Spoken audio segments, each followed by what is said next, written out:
Hi, everybody. Get ready for an incredible episode because today we have a remarkable guest joining us from England in the United Kingdom. Charlotte Gordon is not just a youth worker, she's a powerhouse of enthusiasm, bringing an unparalleled level of energy and fun into her work with young people. Her journey is one that'll leave you inspired and uplifted. Early in her life, Charlotte faced challenges that went unnoticed by way too many people. Unrecognized ADHD led her down a path of self harm. But what's truly extraordinary is how she's harnessed the unique benefits of ADHD to become a recognized leader in England with extensive qualifications and known for her highly skilled trainings. Charlotte's story is one of resilience, determination, and a deep commitment to making a positive impact. As a single mother, she decided to create her own path and founded KIP Education, an organization dedicated to providing valuable support and education to our young people. We're going to dive into Charlotte's remarkable journey.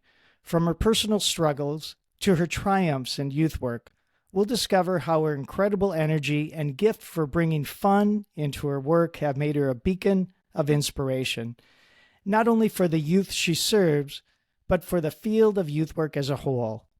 Her story is a testament to the incredible potential within us all to create positive change and to make a difference. And to be sure, I'm eager for you to meet her. Charlotte, thanks for being a guest on the Passionate Youth Worker podcast. Oh, thank you, Paul. That's the most beautiful introduction. Thank you. Well, I'm off to a good start, right? I did a nice job already, so here we go. Will you just start this episode off by sharing how your undiagnosed ADHD influenced you and impact your developmental years? Okay, so I guess I started self-harming when I was about 9 years old, maybe 8, 9 years old. And if I look back now, I can sort of see a lot of that. I come from a time where children were seen and not heard.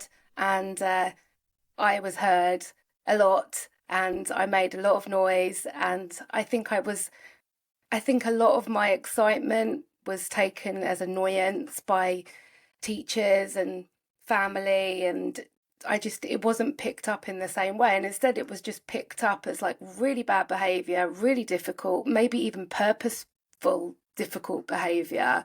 And I'm not 20, I'm a little bit more than that. And I just came from a time where people shamed people for that behaviour. And that really impacted my self-esteem and who I am and how I feel about myself. And whilst on the outside, I presented with this sort of like very confident, loud exterior, a lot that was going on inside was a lot of anxiety and worry that I wasn't fitting in and just couldn't do the things that I was being asked. So people were saying, gee, Charlotte, you're disruptive. You might even be purposeful. Why are you being this way? Quit being so difficult. Did you buy into that concept as a young person where you're thinking, yeah, I am kind of a troublemaker? Or were you at that point just kind of tune into the fact that, no, I'm not doing this on purpose? Where were you at when you were younger, if you can recall? Yeah, I think probably under 10, I couldn't get it. I was trying to be fun and I think one of my school reports says that Charlotte has joked her way through the term, which I sort of look back on it and think, isn't that the way that everybody should get through the term? Right. Yeah, so I think then I didn't get it and I felt like, why couldn't I be like everybody else?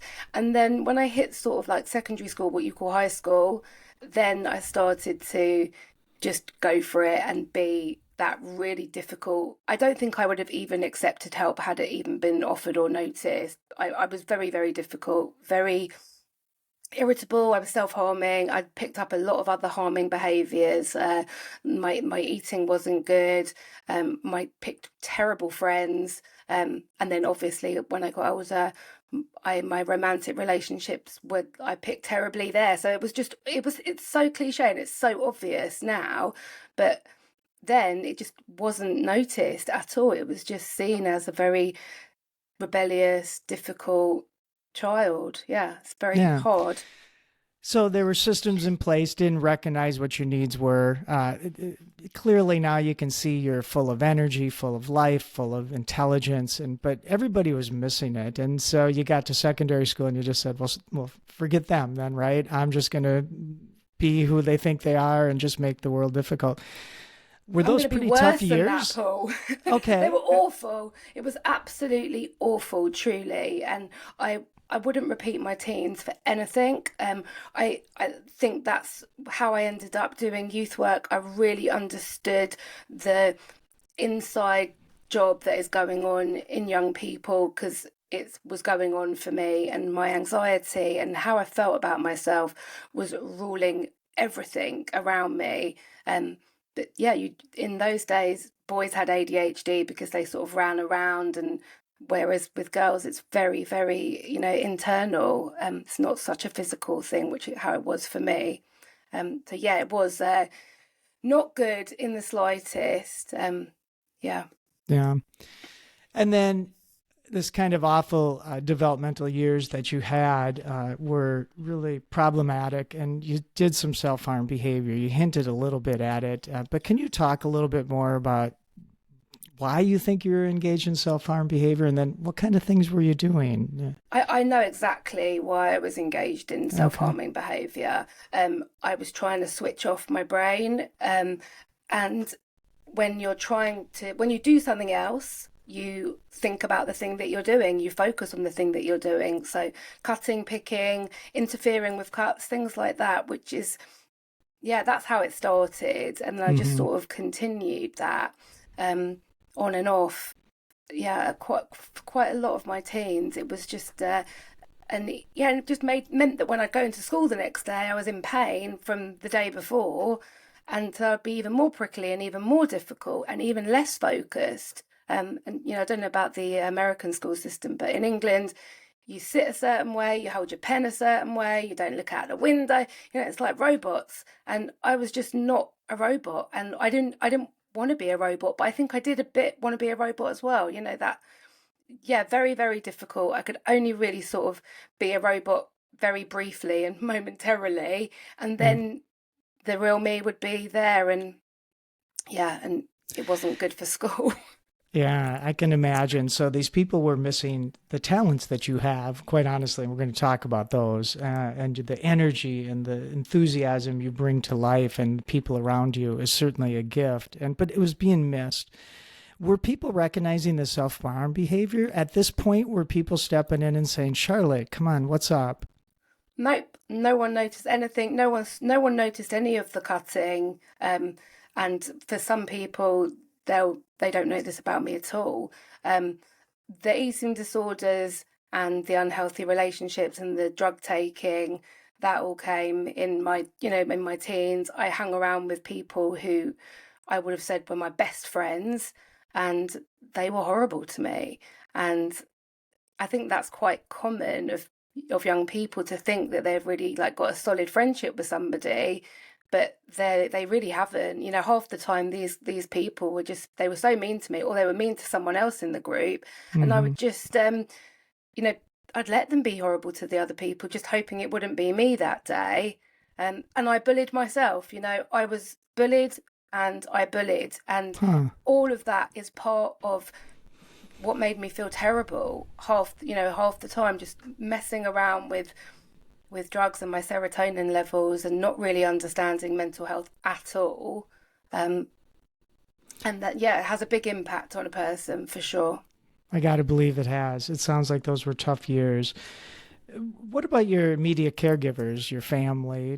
What were they saying about all this, and were they in tune with it? Did they understand? Oblivious, completely and utterly oblivious.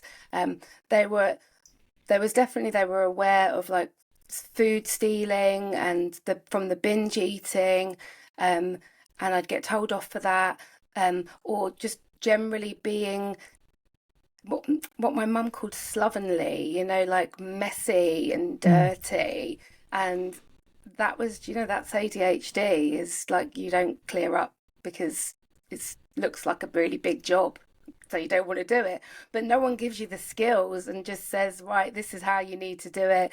Even just like me knowing how to do simple first aid on myself would have been really useful. And that's something that I say to people whose children are self-harming is teach them all self first aid so that they can sort it themselves as well, because it Mm. makes you more upset when you haven't managed to sort the cuts out yourself.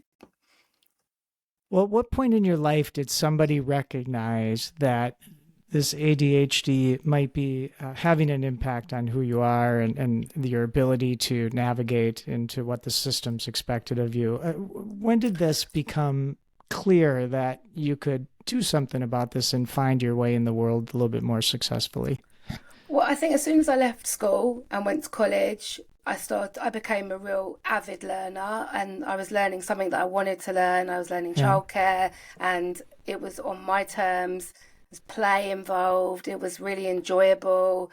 And then I got into youth work. So my ADHD diagnosis actually didn't come until my son was diagnosed. Hmm. And then I was diagnosed off the back of him. So it was only in the last 10 years that I've actually had an ADHD diagnosis. Wow. So nobody recognized it until they recognized it in your son first, and then they thought maybe there's a hereditary thing here. No, I recognized it in my son when I Really? was, yeah, when I was reading about it because I was trying to learn about it from my son. Sure.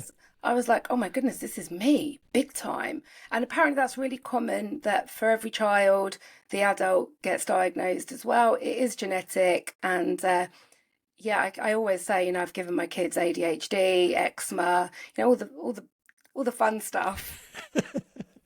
So this must have been mind blowing to you when you were reading this, right? Was this just like, oh my God, this is me. This is why I've had all these difficulties.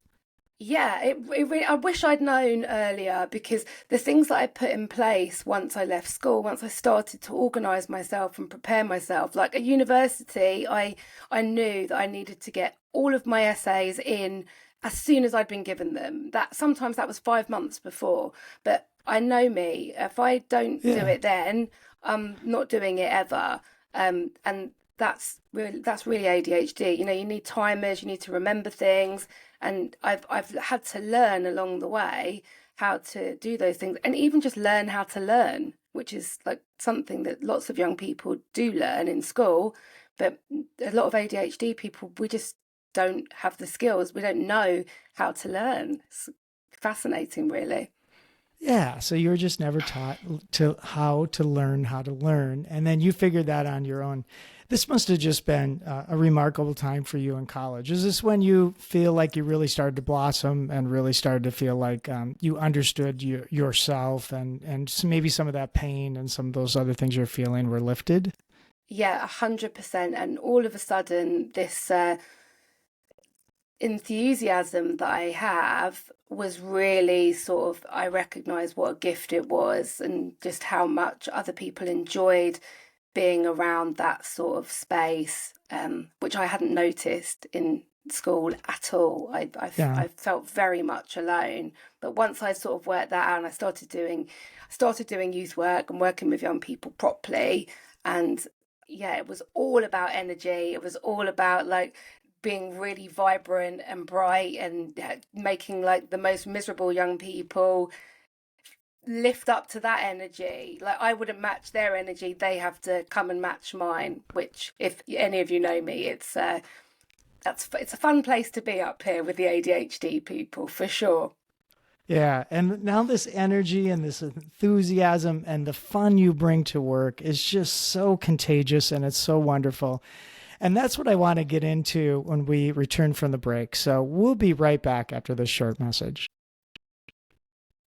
Charlotte, right before the break, we kind of shifted from, I don't know, this heavy topic of how childhood was difficult to all of a sudden now just this blossoming of this energetic, full of life personality youth worker is. And when did you first start that to notice that young people were going to be your key to unlocking all the energy and the enthusiasm you bring into your work?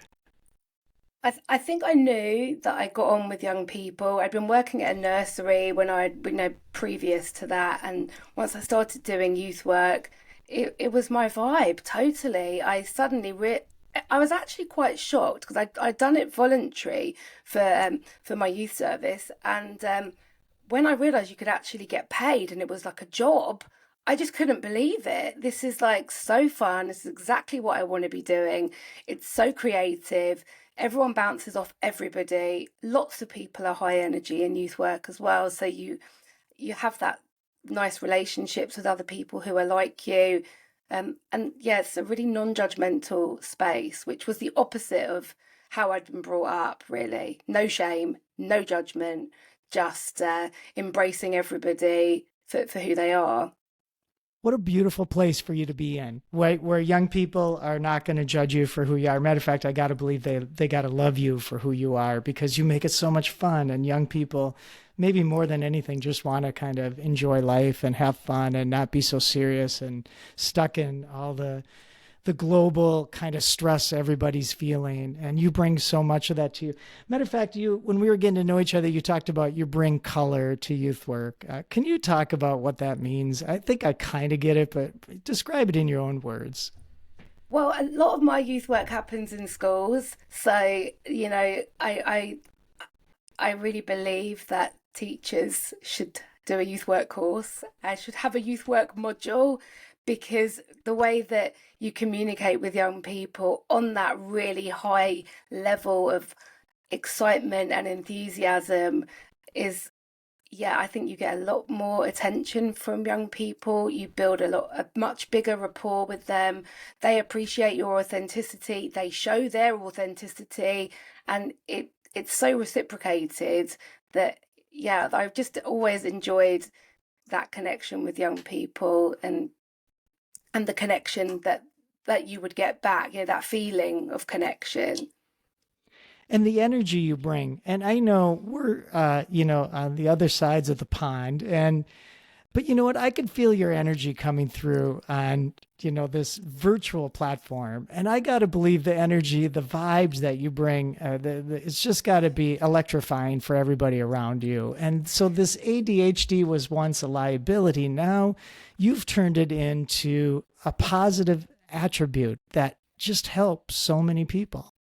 100%. I feel so lucky to have these parts of my personality and to be able to tap into these parts of myself, and share them with other young people as well. I don't think it's these are things that young people without neurotypical young people can't get down with. Everybody loves fun and enjoyment and learning in an informal way, and yeah, and feeling good in that way. So yeah, and through COVID and stuff, we did did it online and things like that, and it made zero difference. I still had exactly the same energy. It was just as wild, just as fun, if not more wild actually at times. Yeah, right.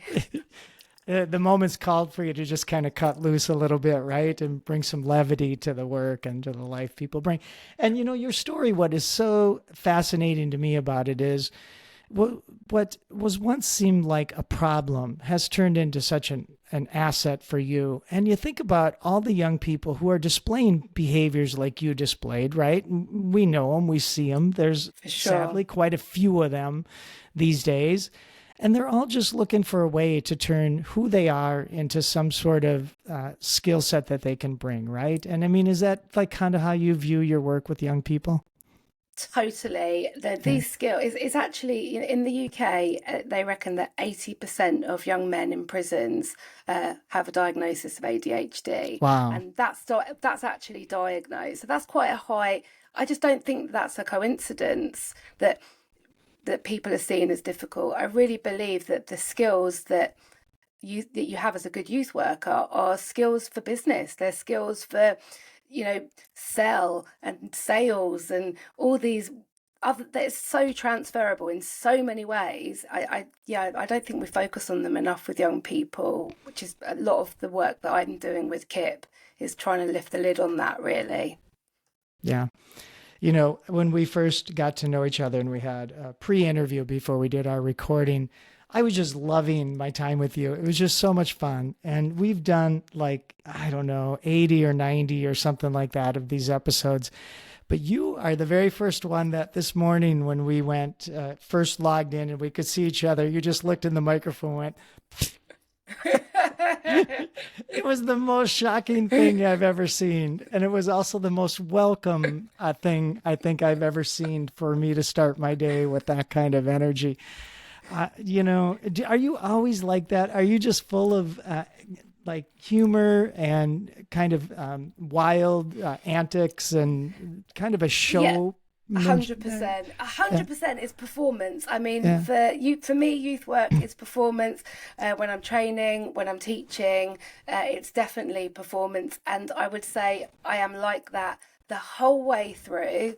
And but probably if I've done like 5 sessions back to back, when I come home, I'm probably a bit drained of all of that. And yeah, but I guess I am. I guess the thing with really good youth work, and I guess the thing with me for definite is, I could be enthusiastic about, you know, a playing card. If that's what the task is, let's get lively, because that's the task.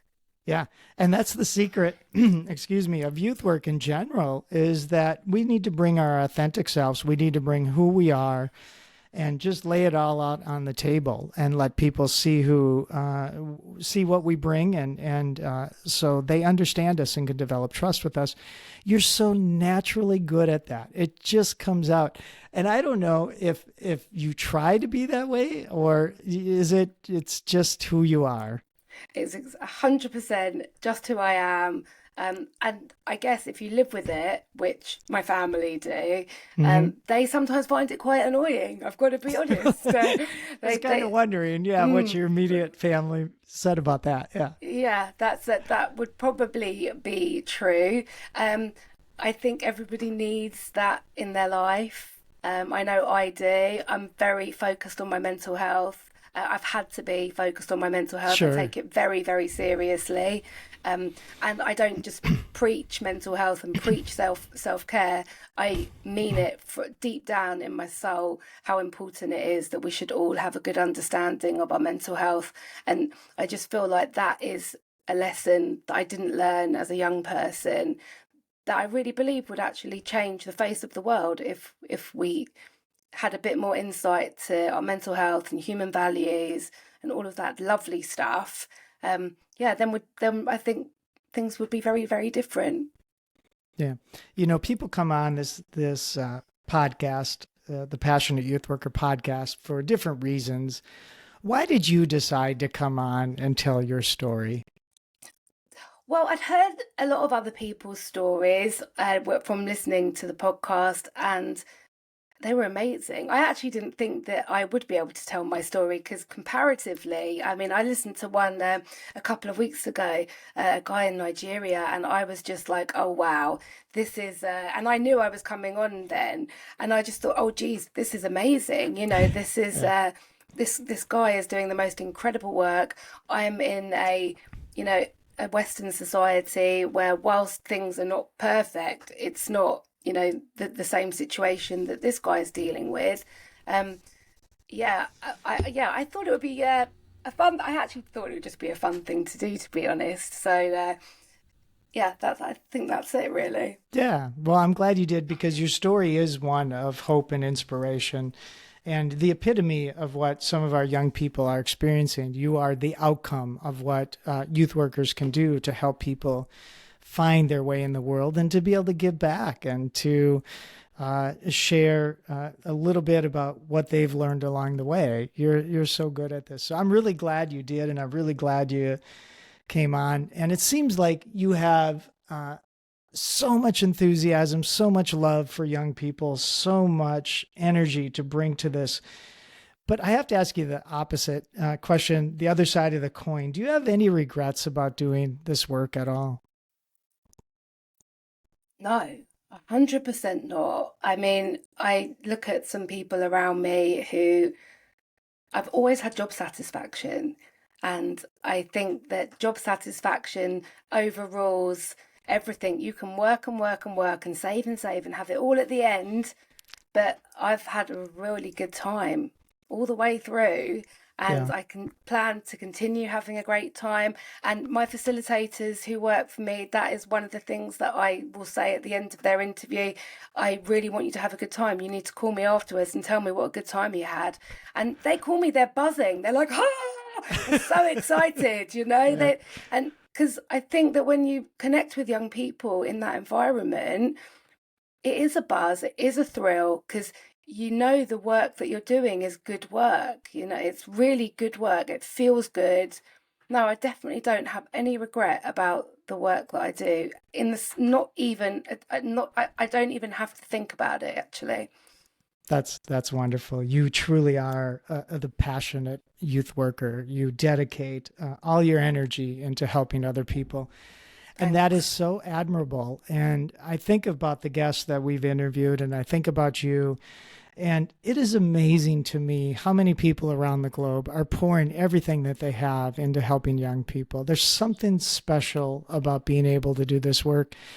And the gifts you bring, your energy, your enthusiasm, honestly, your ADHD is an asset in this work. And it is so critical that we find avenues for all young people like you have found.